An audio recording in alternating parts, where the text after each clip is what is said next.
Hello guys, welcome back to my channel Samyak Health Wisdom.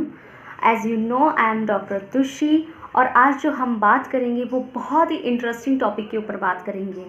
Thumbnail देख के तो पता लग ही गया होगा कि हम किस टॉपिक पे बात करने वाले हैं। So let's talk about this. दुनिया का सबसे बड़ा सवाल, औरतों में क्या कोई ढक्कन होता है या वो ढक्कन के साथ पैदा हो जाती है? अरे इसमें तो ढक्कन है ही नहीं। क्या सच में औरत ढक्कन के साथ पैदा होती है? अरे देखो, अगर वो ढक्कन किसी गर्ल के लिए अगर साइकोलॉजिकल अगेंस्ट द गर्ल्स है तो हाँ, बहुत औरतें फिर ढक्कन के साथ पैदा हो जाती है, लेकिन खैर अदरवाइज औरतों में कोई ढक्कन नहीं होता। अब थोड़ा सा सीरियस हो जाते हैं। एक्चुअली हम जिस ढक्कन की बात कर रहे हैं, दिस नॉट अ ढक्कन, this not a cap, and the women are not sealed by birth. Actually we are talking about the hymen layer. Hymen layer है क्या? सबसे पहले ये जानना बहुत ज़रूरी है कि हाइमेन लेयर क्या है। Hymen layer is a elastic membrane जो प्रेजेंट होता है वेजाइनल की बिल्कुल ओपनिंग की ओर। तो हम ऐसे मान सकते हैं कि जो कॉरिडोर है यूट्रस का, वहाँ पे वो हाइमेन की लेयर पाई जाती है। तो बिल्कुल लोअर एंड पे ही पाई जाती है, जिसको दूसरे लोग इस चीज़ से इंडिकेट करते हैं that she has intercourse, she has not intercourse. तो इस तरीके से उसको मतलब एक आइडेंटिफिकेशन बना रखा है कि हाँ, हाइमेन लेयर है तो है, और नहीं है तो ज़रूर इसने कुछ करा होगा। नहीं, ऐसा कुछ नहीं होता। हाइमेन लेयर क्या होती है? हाइमेन लेयर एक इलास्टिक मेम्ब्रेन होती है, एक टिश्यू सरफेस होता है, एक परत होती है जो ज़रूरी नहीं है ब्रेक हो, वो खिंच भी जाती है। एक इलास्टिक मेम्ब्रेन है, जैसे रबड़ होती है, वो खिंच जाती है, तो वो खिंच भी सकती है, एक एरिया बन सकता है। अब जो हाइमेन की लेयर्स होती है वो बहुत तरीके से होती है, जैसे कि उसका अलग अलग नेचर होता है, पैटर्न अलग अलग हो सकते हैं। जैसे कहीं पे कुछ छोटा सा है, कहीं पे बड़ा है, कहीं पे इम्परफोरेटेड है। इम्परफोरेटेड इज़ लाइक कि वो है ही नहीं, मतलब उसके अंदर जो होल है वो है ही नहीं।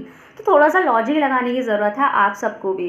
कि एक बात बताइए, जैसे एक यूट्रस होता है, एक रिप्रोडक्टिव एनाटॉमी होती है फीमेल यूट्रस की, तो क्या है कि अगर वहाँ पे लेयर कम्प्लीटली बंद होगी तो जो भी उसका जो महीना आता है, जो पीरियड आता है, वो तो वो इकट्ठा होता चला जाएगा ना। तो ऐसी कंडीशन में तो फीमेल को, जो यंग अडल्ट है, उनको तो बहुत परेशानी होगी, क्रैम्प्स आएंगे, पेन होगा, एब्डोमिनल पेन होगा, बहुत सीवियर वाला। ठीक है, तो ये जो चीज़ होती है ना, थोड़ा समझने वाली दिक्कत है। अगर इतनी बड़ी लेयर, इतनी मोटी लेयर वहाँ पे प्रेजेंट होगी तो पीरियड का ब्लड आएगा कहाँ से?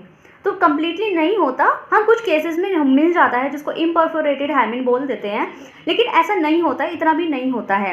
और अगर कोई ऐसा इंसान है जिसने मतलब बहुत ज़्यादा हैवी योगा कर रखा है, डांसर है, साइकिलिंग करती है, या फिर जिमनास्ट है, बहुत शौक है, उछलने कूदने का शौक है, तो ऑफ कोर्स मान सकते हैं हम कि हाइमेन ब्रेक हो सकती है। अगर हम हाइमेन की नेचर की बात करें या पैथोलॉजिकल बात करें, फिजियोलॉजिकल बात करें ऑफ कोर्स, तो क्या बोल सकते हैं हम कि जो एक्चुअल में रिसर्च कहती है कि जो हाइमेन है, जब एक लड़की पैदा होती है तब हाइमेन थिक होती है। उसके बाद जैसे जैसे उसकी एज बढ़ती चली जाती है, वो पतली होती चली जाती है, वो थिन मेम्ब्रेन बनती चली जाती है। जैसे जैसे वो 22 की एज पे आएगी, वो बहुत ज़्यादा पतली हो जाएगी कि अब उसकी अगर वो गिर भी गई, या फिर उसने डांस कर लिया, या फिर कुछ साइकिलिंग कर ली, जिमनास्ट कर लिया, योगा कर लिया, अपनी जो पेल्विक मसल्स है, काफ मसल्स है, एबडेक्टार्स होते हैं, एडेक्टार्स होते हैं, को अच्छे से स्ट्रेच कर दिया है, तो मोस्ट ऑफ ऑल चांसेस है वो हाइमेन लेयर टूट जाएगी। या फिर अगर नहीं भी करती, इन सबका शौक अगर नहीं भी, अगर कोई लड़की सोचती हो कि नहीं, मैं तो ऐसा नहीं करती तो मेरी हाइमेन कैसे टूटी हुई है, तो भाई ज़रूरी नहीं है। कुछ और ट्रेजेडी भी हो जाती है कि वो सीढ़ी से ऊपर नीचे चढ़ना, ज़्यादा चलना, ये भी कई बार केस देखने को मिल जाते हैं। उसके अदरवाइज़ अगर वो कोई अपने मेंस्ट्रुअल के टाइम पे कुछ ऐसी चीज़ें यूज़ करती है, लाइक वो टैम्पॉन यूज़ करती है, मेंस्ट्रुअल कप यूज़ करती है, तो बहुत चांस है कि वो इलास्टिक मेम्ब्रेन जो है स्ट्रेच आउट कर सकता है। तो हम ये नहीं कह सकते कि वो it's a indication of her virginity, तो ऐसा कुछ नहीं होता। तो ये हाइमेन लेयर के थोड़ा से डिस्क्रिप्शंस थे, छोटी छोटी चीज़ें हैं जो हमको पता होनी चाहिए, और थोड़ा सा साइकोलॉजिकल भी सेट होना चाहिए इंसान को। स्ट्रक्चर की बात करें तो देखो, हाइमेन एक्चुअल में क्या है? क्या ये कोई दरवाज़ा है, कोई लकड़ी का दरवाज़ा, लोहे का दरवाज़ा है, या अगर ढक्कन भी है तो काय का ढक्कन है, प्लास्टिक का? नहीं, हाइमेन सिर्फ और सिर्फ एक टिश्यू है जो इतना हल्का है, लाइक पर्दा। पर समझते हो, कर्टेन डाल देते ना, पर्दा डाल देते हैं, जो पर्दे के उस पार देखना तो क्या करते हैं, ऐसे करा, झाँक के देखा। हाइमेन ऐसी ही होती है, मतलब चाहे तो इधर भी खिसक जाएगी, चाहे तो इधर भी खिसक जाएगी। जहाँ एरिया मिला वो वहाँ खिसक सकती है। जिस तरीके से भी बॉडी का स्ट्रक्चर है, बॉडी की एक्टिविटी है, उस तरीके से वो खिसक भी सकती है। तो इट्स जस्ट अ पर्दा। हाँ खैर अभी तक की रिसर्च में हमें ये नहीं पता, साइंटिस्ट भी नहीं पता रहे कि ये मतलब है ही क्यों, ये किस लिए है, ये किस बात का इंडिकेशन है। तो ये इंडिकेशन कुछ नहीं है। जब बॉडी में एक डिफेंस मैकेनिज़्म मतलब डिफेंस मैकेनिज़्म होता है एक फीमेल बॉडी का कि क्या है कि जो बाहर से कुछ भी गंदगी, डस्ट, धूल, मिट्टी एंटर ना कर सके, यूट्रस की तरफ एंटर ना कर सके, तो वह सिर्फ एक मैकेनिज़्म की तरह काम कर रहा है, डिफेंस की तरह काम कर रहा है कि हाँ वो अब यूट्रस को बचा के रखेगा। तो बस इतना सही है, इतनी सी बात है।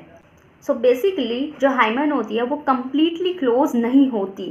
तो ठीक है, इसको जो माइंड से निकाल रखा है कि मैं दोबारा कहती हूँ कि ये ढक्कन नहीं है, ये सील नहीं है, तो अपने माइंड से ये चीज़ निकाल दीजिए। They are not a indication of the women has some having intercourse with someone, तो इट्स नॉट इंडिकेशंस, ठीक है। और अगर ये इंडिकेशन सच में है, जिन लोगों को लगता है कि यही इंडिकेशन है, तो भाई मेरे हिसाब से तो फिर भगवान जी से मेरी ये वो है कि यही इंडिकेशन फिर मेल्स में भी दे दे, कि उनका भी कुछ पता लगे।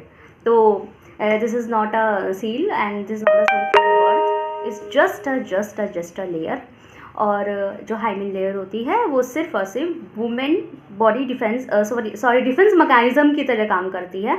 तो बस यही चीज़ माइंड में रखनी है, ओके।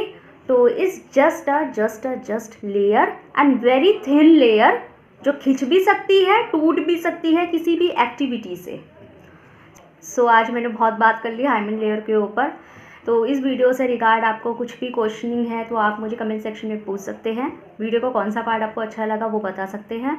और इससे रिगार्ड या किसी भी मेडिकल फील्ड से रिगार्ड अगर आपको कोई भी क्वेरी है तो आप मुझे ईमेल भी कर सकते हैं। मेरी ईमेल आईडी आपको डिस्क्रिप्शन बॉक्स में मिल जाएगी। तब तक के लिए मेरा चैनल लाइक करें, सब्सक्राइब करें। बाय।